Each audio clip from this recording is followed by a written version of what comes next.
In this video we're going to create the openings for the puzzle piece up here. First of all, I want to rename our spline to basic puzzle pieces, and then we can select one of the points on this puzzle piece here and use select connected to select all of the points of this puzzle piece, and then we can right click and split these points off to create a new object, and this will be piece number 1. I'm also going to split off the second puzzle piece, so select a point, select connected points and split those points off to create piece number 2. I'm going to make these two invisible, and now let's take care of these openings. So we're going to use a copy of our template, and let's make this editable and copy it and rotate it around 180 degrees, and I'm going to move it down and put it into position.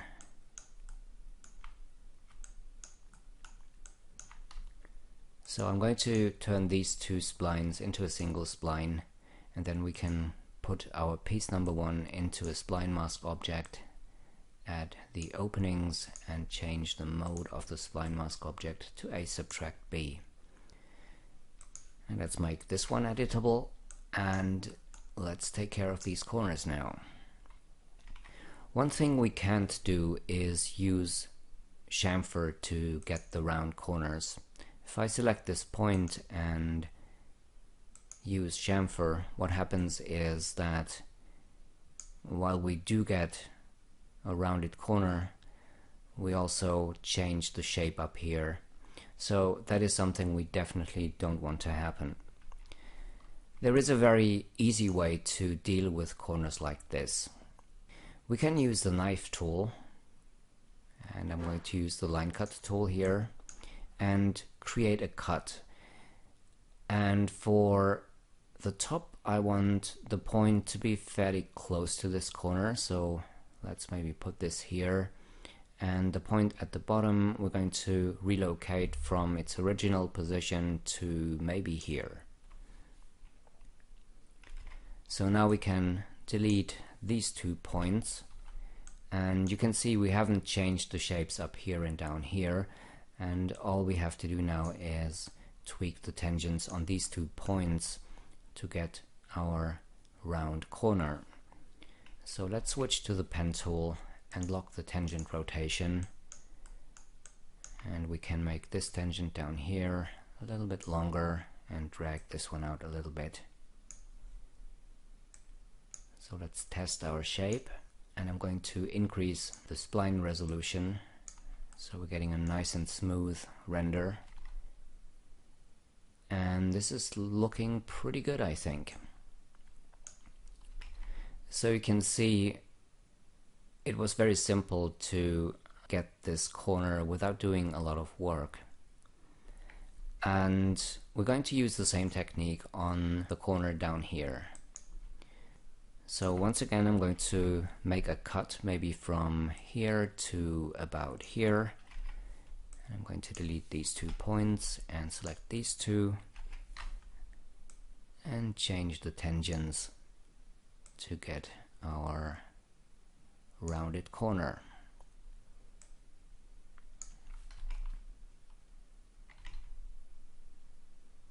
Okay, so that's looking pretty good as well. I think I want to change this corner down here a little bit and make it more consistent with this corner up here. So I'm going to select these points here and just move them down a little bit. And we probably have to adjust the handles again, but yeah, maybe move these down even a little bit further. So something like this.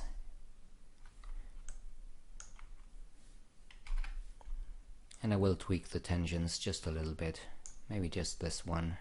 See how that looks. Okay, that's looking nice, I think. So now let's delete the right half of our spline, And one easy way to get rid of the points without having to worry that the opening we need in order to be able to mirror this spline is in the right position, we can just disconnect the selected points and delete them.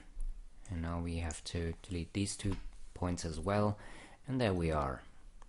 So now let's make a copy of our spline and